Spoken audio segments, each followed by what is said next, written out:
Hey guys, welcome back.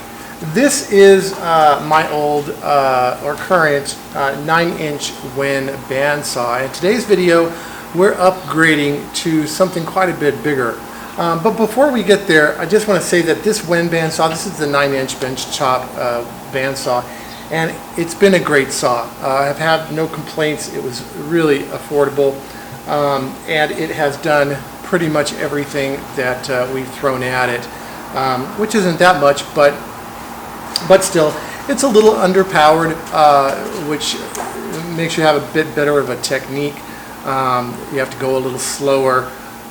You've got to be really careful to make sure that your cuts are straight on this machine. But if you're in the market for a bandsaw, you've never had one, this is a great beginner's bandsaw. But we've upgraded. We've upgraded to a much bigger unit. And what I wanted originally was the Laguna 1412, and I was waiting. I've been waiting to pull the trigger on that for probably a year. But Grizzly just came out with a 40th anniversary bandsaw, a 17-inch bandsaw with 2 horsepower, and that beats the Laguna by 1/4 horsepower and 3 inches on the throat depth. So. With that said, and plus there's special pricing on that 40th anniversary bandsaw right now through Grizzly, which will save you about $500. So I couldn't pass it up. It's not the one I was dreaming of, but quite possibly I could be pleasantly surprised after unboxing and using the new Grizzly 40th anniversary 17-inch bandsaw. So let's take a look at it. Alright, so this is the new Grizzly bandsaw that I've got, and I've got my helper, Gunner over here, my son, he's 11, and we're going to uncrate this thing and put it together and then take a look at what it's going to take to wire this thing into my shop. This bandsaw comes in, is able to convert from 110 to 220. I haven't decided yet which way I'm going to wire it. I have both here. But let's get this thing unpacked.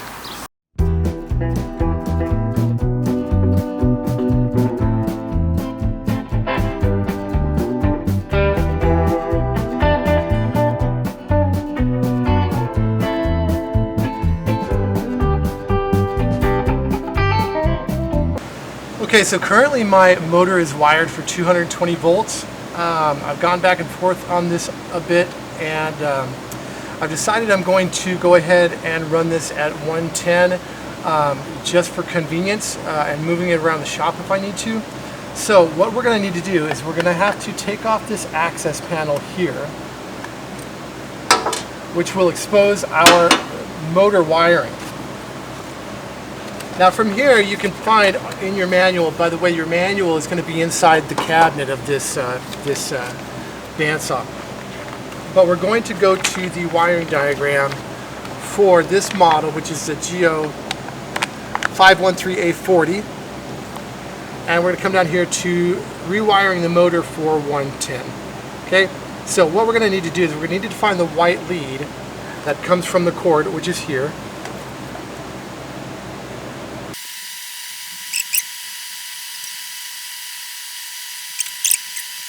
We're going to take the white leg from what's going to go to the plug, basically, or up to the switch. We'll take this white leg and we're going to connect this to the yellow and the gray wires coming off the motor.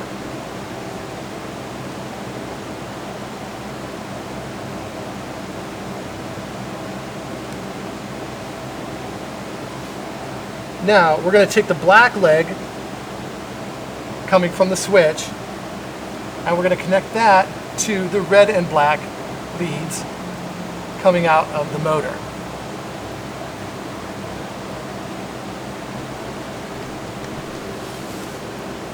And that's basically it. We're now wired for 110 volts. I'm going to go ahead and pull off the sticker that says 220, just so that if anybody comes in here and I'm not here, they don't get confused.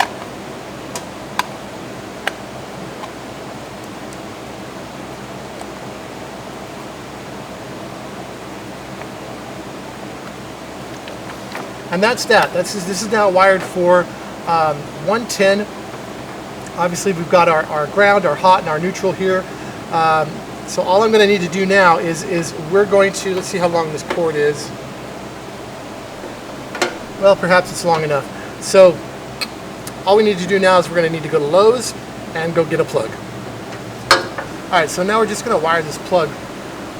It's the plug we got from Lowe's. Just go ahead and push the wires through.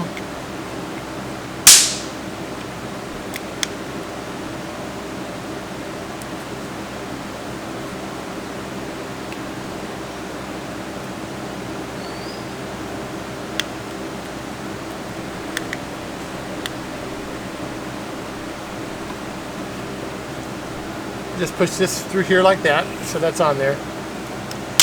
And then on your plug, if you're looking at it this way, turn it this way, your black is going to go on the left, your white's going to go on the right, and your ground is going to go down here on the bottom. So I don't have any terminal connections on here, so I'm just going to cut these. Alright, first step of this assembly is to put our guide wheel on. And there's going to be a locking Allen nut that you're going to have to loosen before sliding this on. And there is a keyway here. So we're just going to orient this to the flat side of that shaft.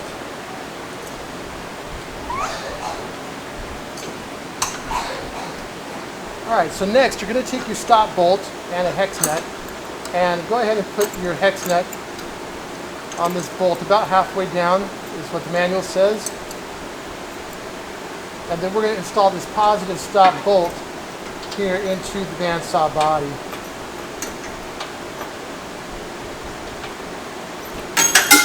Alright, so the manual is telling us to remove the blade.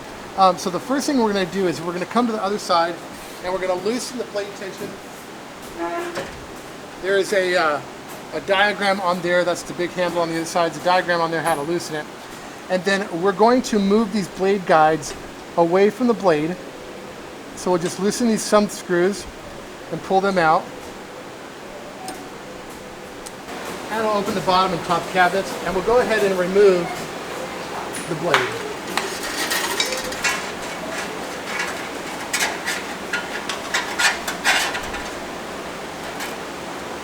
Okay, so the next step is to install the table onto this trunnion here. And your slot for your blade is going to point out towards the front of the machine. You're going to need 4 of these bolts that were included. The lock washer will go on first, the flat washer goes on second.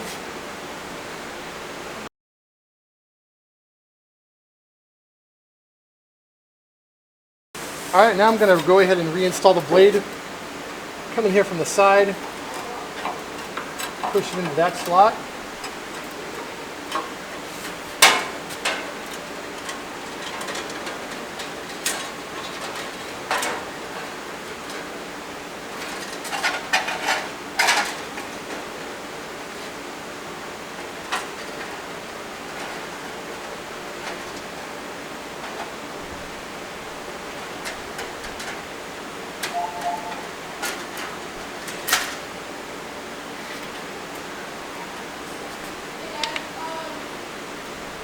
Okay, once your blade's back in and tightened up, we're going to, we are at some point going to adjust our blade guides and our bearings, but we're going to save that till the very end, right before we square this table up and get it true. So let's finish putting this table together. Okay, we're going to go ahead and install our front rail, and our front rail is going to be attached with these 2 hex bolts here. And on each, first you're going to put it on a lock washer and then a flat washer. Now we're going to put the rear rail on, and the rear rail is going to go on with these 2 Allen type cap screws or whatever you call those. And you'll just, the long end is going to go towards the back of the machine. So we'll just put that through.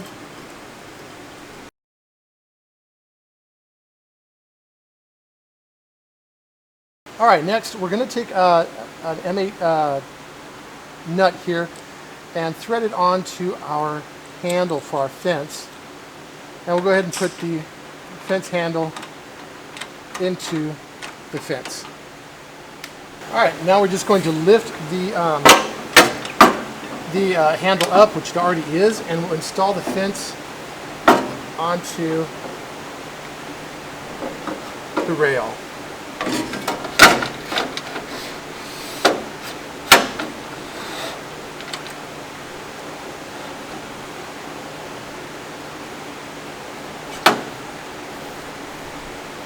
Now there's a pad here at the back of the rail. If you can see this. We're going to use this to raise the rear of this rail so that we have an even gap between the front of the fence and the back of the fence all the way across the table.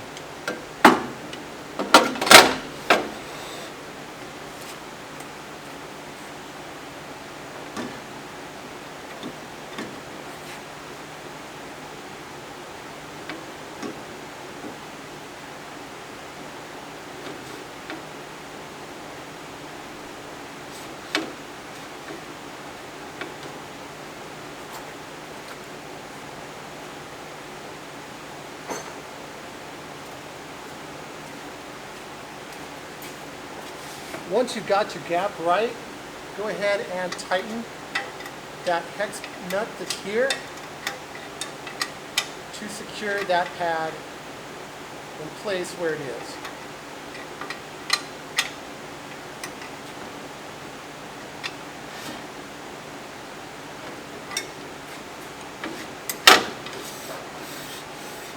All right, now we're going to get ready to install the resaw fence here.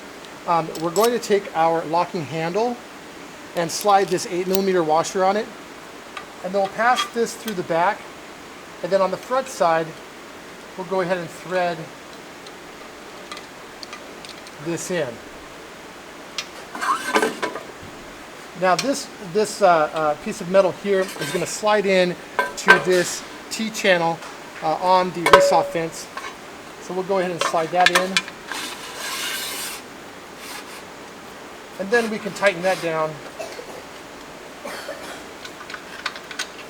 And our resaw fence is installed.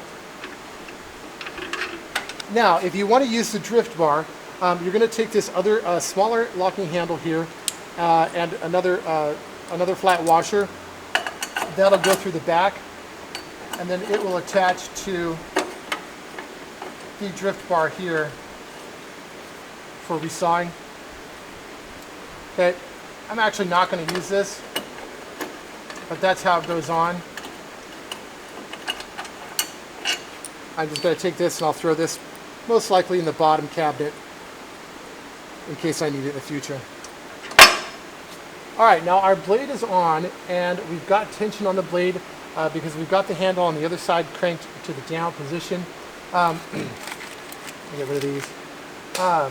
So now what we're going to do is we're going to tighten the blade until our register here registers between 4 and 6, it says.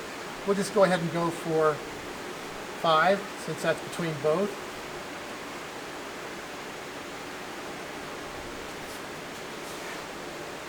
All right, now on this side of the bandsaw, we've got this locking knob here, which prevents us from loosening or tightening this tracking knob here. So you'll just unlock this lever here so that this tracking knob can rotate freely. Okay, now I want to make sure that the blade is tracking correctly on the wheel here. If it's not, we're going to have to adjust that from the back side. So we're just going to run this a few times by hand, and you'll see that the bandsaw blade is riding perfectly centered inside or on that wheel. So we're actually good. Now if this blade were tracking one way or the other, we would use that tracking knob on the other side either to tighten it or loosen it, because what that does is that changes the tilt of the wheel, and it changes the direction or the angle at which the blade hits the wheel. So, but this one seems to be perfect. Seems to be tracking perfect, so we don't need to make any adjustments. Once you're done and you're confident that your wheel is tracking perfectly, again, there's a window in the front here that you can look through to check if this thing is tracking correctly from the front.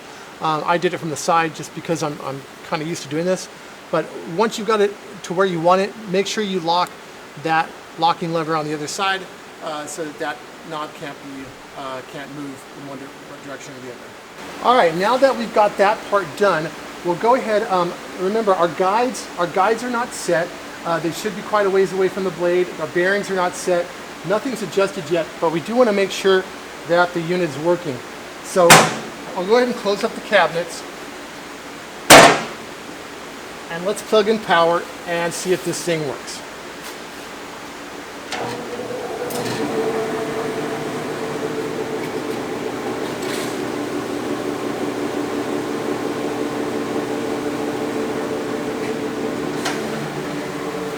All right, the machine works. I checked the tracking window and it seems to be tracking just fine. All right, now the manual says that there's another way aside from setting the tension here on this dial, which they initially had us set 4 to 6. There's a different way to tension this blade correctly, which is the flutter method, which is we're going to turn the machine on, and then we're going to start backing off the tension until the blade starts to flutter. And then once the blade starts to flutter, we're going to tighten it back an eighth to a quarter turn until the blade stops fluttering.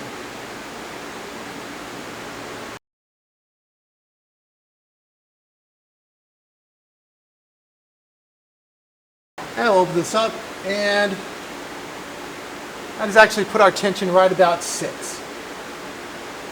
Okay, so the next thing we want to do is we want to adjust this bearing here, this support bearing. And this bearing should ride or be placed basically 16/1000ths of an inch behind the blade. And the blade runs along the edge of this bearing here.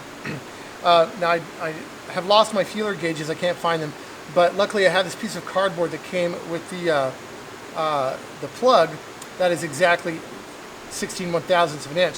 So I'm just going to kind of hold this up here.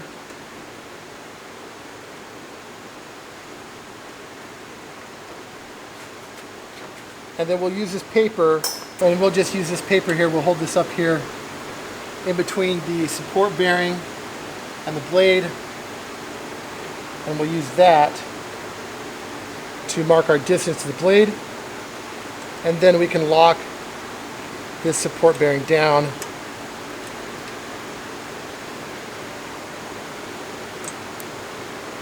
And there we go.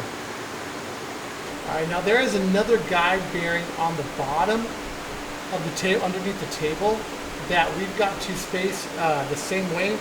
Your adjustment or your lock screw is there. It's just too tight of an area. I can't get the camera in there, but I'm gonna go and do that one the same way.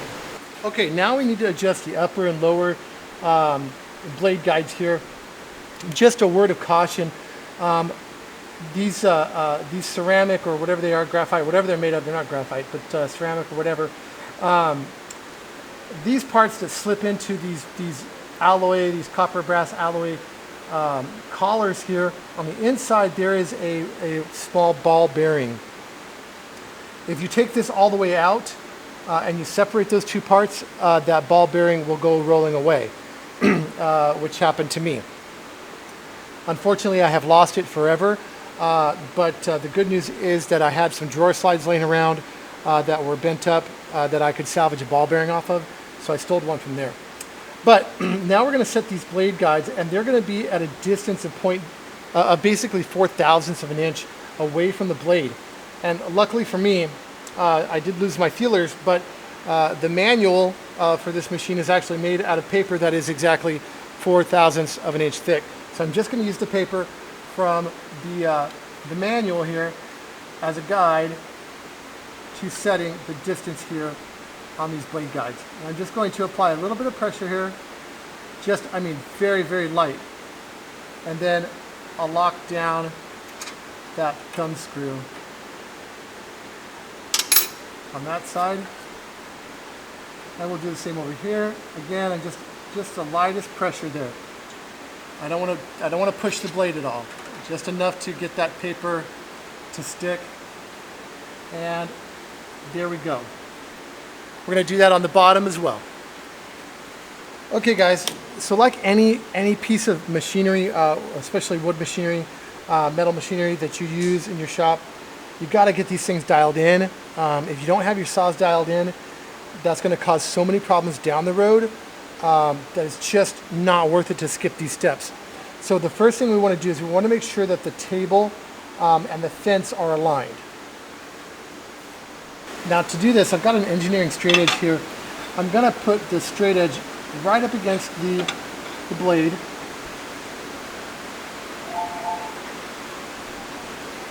And obviously you want to have the thickest blade you've got here on this. And just put that straight edge right up against that blade, and we're going to measure from the miter slot to the edge of the straight edge. So here I've got 4 5/16, and on this side I've got 4 11/16. So this table needs to turn this way just a little bit. In order to do that, I've got to go underneath and loosen those 4 trunnion bolts just a little bit so I can move this table. All right, I've got those trunnion bolts underneath loosened up, and you can see that there's quite a bit of play here in this tabletop or in this in the table portion of this. So let's just go ahead and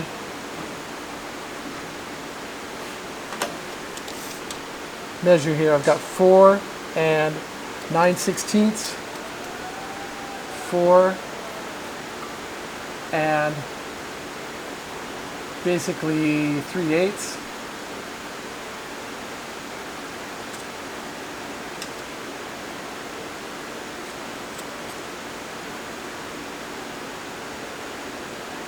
Four and 3/8,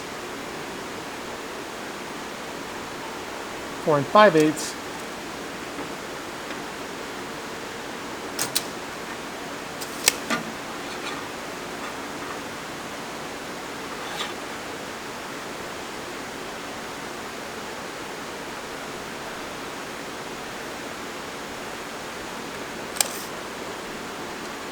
four and a half, and 4 1/2. Sorry about the blood. All right, now that's where I want it. I'm going to go ahead and tighten those bottom trunnion screws back up. Okay, so now it wants us to check to make sure that the table is perpendicular to the blade in this direction. So I'm just going to take my square here and run it along the table and the back side of my blade, and it looks perfect. It doesn't look like there needs to be any adjustment there. If there did need to be an adjustment, I would have to find out which one was low. So if this one was low, say I was off like this, then the trunnion bolts on this side would have to be loosened up. We'd have to put a shim in there and then put the bolts back in to bring this table back up to perfectly perpendicular with the blade. But it looks like we're good there. All right, so the next thing they want us to do is they want us to align the fence. And we're going to use our straight edge again. And we're going to pull the straight edge up against this blade, flat up against this blade.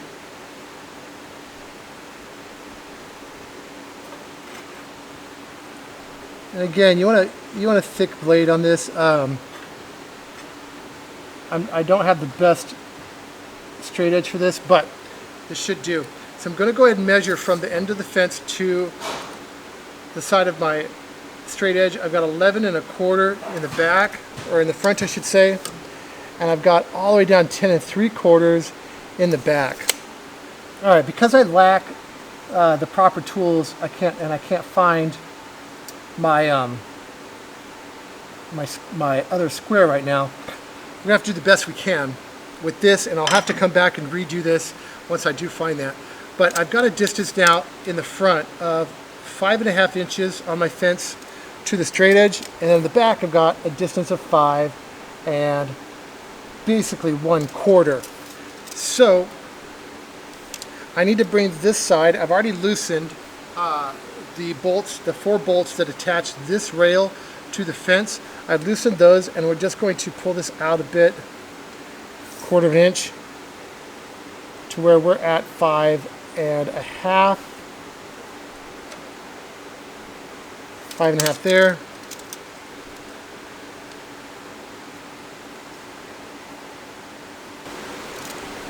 So on this side, I'm going to adjust this side of the fence to 5 5/8. Come back and check this one. Make sure it didn't move. And that seems to be good. I'm going to retighten these 4 bolts that hold the fence to the sliding part of the fence. Alright, now the last part of this is to make sure that our table is square up against our blade.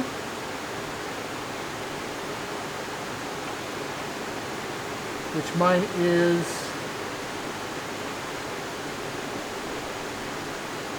pretty perfect. Okay, so since that's perfect, I'm going to go ahead and raise this positive. This was the first part I put in. Okay, it's this positive stop that will stop this table at 90 degrees. The next time we adjust this table this way, this positive stop will allow us to quickly come back to a 90 degree, and also might help with any flex in the table. Alright, the last thing we're going to do is we're going to calibrate the miter gauge to the blade. And in order to do that, I'm just going to use my square here.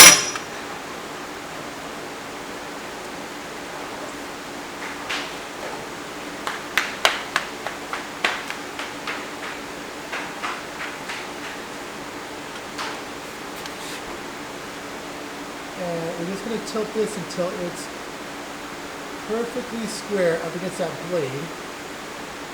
And it looks like the dial is right on here. So that should be good. Alright, so we should be all aligned and and set up, and everything should be pretty close. Again, I didn't have the greatest of tools to align this thing. I'm going to have to probably do this again once I can find the tools. But let's try and run a thin piece off of this cherry that I've got here.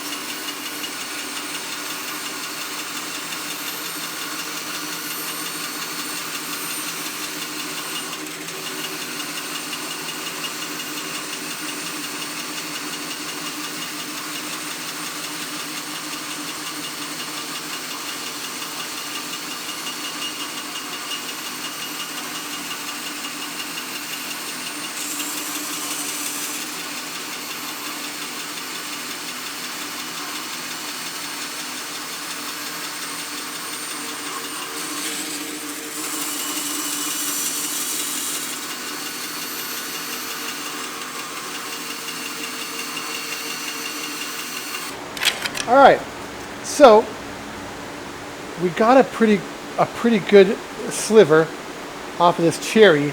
This is a pretty fine tooth blade. I'm guessing this is what, 1, 2, 3, 4, 5, 6, 7, 8 teeth per inch on here. So I think not quite a resaw blade, but probably a multi-purpose blade. And I had my top guide up all the way. I don't know if you noticed that. I lowered that down. Let's try and shave another piece off of here and see if we can't get. It's pretty good. I mean, I don't know if you can see that, but the cut is pretty darn straight. All right. I don't know if you can see how thin that is. We got a really kind of paper thin cut off of the end of this cherry. Honestly, my Wen bandsaw, this would have been next to impossible to do on there, just because the machinery is not as good. So I'd never gotten this. This is a little thin. Look, I'll bend it, and you'll see I'm bending a lot in this area here. and then not much up there. So could have been my first cut, could have been my second, who knows. But that's pretty darn good for what we're doing.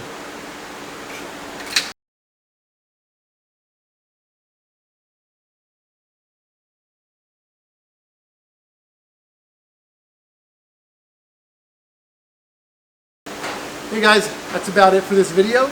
It took me about 4 hours, including the time it took me to go to Lowe's and get a new plug for the unit, plus rewiring it, assembling it, and making those test cuts and moving it over to this location in my shop.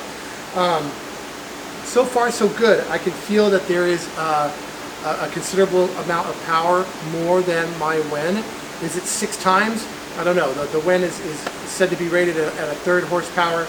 This is 2 horsepower, so it should be 6 times as powerful. Is it that big of a difference? I'm not sure. The blade that's on here right now is kind of a combination blade. It's got a lot of teeth. I'm guessing it's in the neighborhood of 8 teeth per inch. So it's not really great. It's also about ½ an inch wide. So not terribly great for any curves. Also not terribly great for resawing. You know, again, it's just a general purpose blade. I have 3 other blades that go down to 1/4 of an inch. I also have an 1/8 inch blade coming for tighter scroll work, so we'll see how that goes. But I'll keep you all updated. I picked this up from Grizzly. It was $12.95 versus the saw that I wanted, which was the Laguna 1412, which was going to run anywhere between $1,700 and $1,900. So all in all, I think I'm really pleased with the decision to go with Grizzly, and we'll try some projects out, and I'll make some videos on those in the coming weeks and months as I have time. Anyways, thanks for joining, and we'll see you next time.